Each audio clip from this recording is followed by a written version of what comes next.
Hi, அந்திருக்கும் Ugadi சுபாகாஞ்சலு. இன்னைக்கு நம்ம உகாதி பச்சடி எப்படி செய்யறது தாங்க பார்க்க போகிறோம்.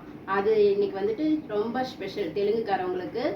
இன்னைக்கு நம்ம மாங்காய், வேப்பம்பூ, புளி இதெல்லாம் சேர்ந்து ஒரு கசப்பு பச்சடி செய்வோங்க. அதுதாங்க ரொம்ப ஸ்பெஷல். அதை செஞ்சு நம்ம சாமி கும்பிட்டுட்டு ஃபஸ்ட்டு அந்த கசப்பை தாங்க நாங்கள் சாப்பிட்ணும். அதுக்கப்புறம் தான் காஃபியோ டிஃபனோ எது வேணாலும் சாப்பிட்லாம். அதை எப்படி செய்யறதுன்னு பார்க்கலாமா? நம்ம ஒவ்வொரு வீட்டில் ஒவ்வொரு மாதிரி விதமாக செய்வாங்க. ஒருத்தவங்க வெறும் வேப்பம்பூ, மாங்காய் அந்த மாதிரிலாம் போடுவாங்க, புளியெல்லாம், வெல்லம். ஆனால் இன்னொருத்தவங்க பார்த்தீங்கன்னா வெள்ளரிக்காய் போடுவாங்க. நான் எப்படி செய்யறதுன்னு பார்க்கலாம் வாங்க. இப்போ ஒரு பவுலில் நம்ம வேப்பம்பூ நம்மளுக்கு எவ்வளோ தேவையோ அதை போட்டுக்கலாங்க. அதுக்கப்புறமா பார்த்தீங்கன்னா கொஞ்சம் மாங்காய் பொடிசாக கட் பண்ணி வச்சுருக்கேன், அதையும் போட்டுக்கிட்டேன். கொஞ்சம் வெல்லம், புது வெல்லம் தாங்க போட்டுக்கணும்.